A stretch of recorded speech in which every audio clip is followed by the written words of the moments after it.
Ôtez pas vous mes légendes, prêts à conquérir le monde? Donc aujourd'hui on va parler de l'histoire de Polonais et de Français qui ont changé le cours de l'histoire en décodant Enigma.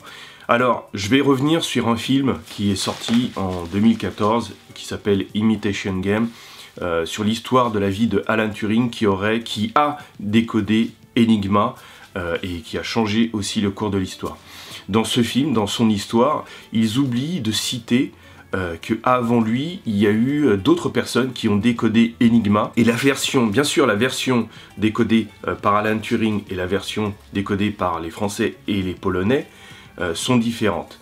Mais c'est important que dans une histoire complète, on parle aussi de ceux qui ont été les premiers à décoder Enigma. Donc c'est pour ça que je voulais rectifier le tir là-dessus. Les services secrets français ont eu des informations grâce à Hans Thilo Schmidt qui leur a donné des informations sur le fonctionnement et la conception d'Enigma. Mais même si Hans Thilo Schmidt fournit des informations, les versions d'Enigma n'arrêtent pas de changer. Il y a 3 jeunes mathématiciens polonais qui ont décodé Enigma. Je vais donner les noms, hein. Je les ai notés parce que honnêtement c'était difficile. Je vais voir si je les prononce bien.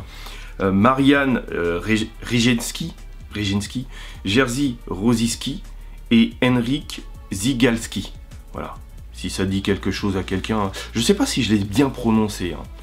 J'ai pas l'habitude. Et ben ces garçons, c'était les premiers à briser le code d'Enigma. Donc en 1932, les Polonais ont décodé Enigma, mais en 1933, Hitler arrive au pouvoir et les SS vont renforcer ce système. Donc les codes d'Enigma ne sont pas changés tous les 3 mois, mais tous les jours. Durant l'occupation allemande de la Pologne, les cryptologues sont recherchés, mais ils sont déjà en France à travailler au PC Bruno, qui se trouve à Gretz-Armainvilliers, près de Paris. Il faut savoir qu'ils ont pu partir dans la zone libre et ils ont pu décoder encore une fois les messages de la Gestapo et de l'état-major allemand. Les Britanniques ont pu décoder les messages de la Luftwaffe en 1940, mais c'est grâce aux travaux des Polonais.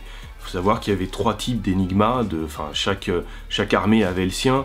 Il y avait la Kriegsmarine, la Wehrmacht et la Luftwaffe. Donc pour le décodage d'Enigma, ça peut dépendre aussi de si c'est une des 3 armées. Honnêtement, je comprends pas l'ingratitude des Britanniques, parce que jusqu'en 1941-1942, c'est grâce aux travaux des Polonais qu'ils ont pu rester libres.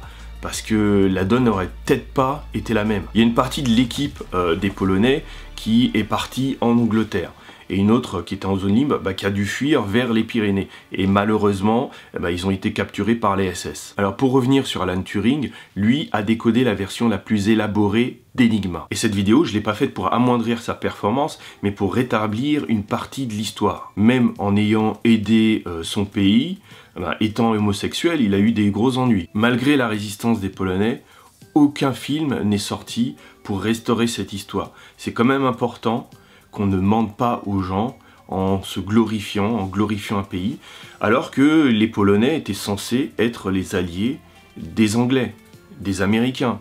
Et pourtant, ils ont tiré la couverture à eux. Alors on va me dire que je fais une fixette sur les Polonais, parce que j'ai déjà fait une vidéo sur les Polonais qui ont résisté en Haïti avec les Haïtiens, mais c'était important de rétablir l'histoire, et chacun a eu sa contribution pendant la Seconde Guerre mondiale. Par exemple, les tirailleurs sénégalais, l'armée française était composée d'Africains, et au moment de la libération, on n'a pas vu de rectification de l'histoire, on n'a pas vu de récompense. Tout ce qu'on a vu, c'est du mensonge. Allez, c'est tout pour aujourd'hui. Serrez les rangs et restez unis.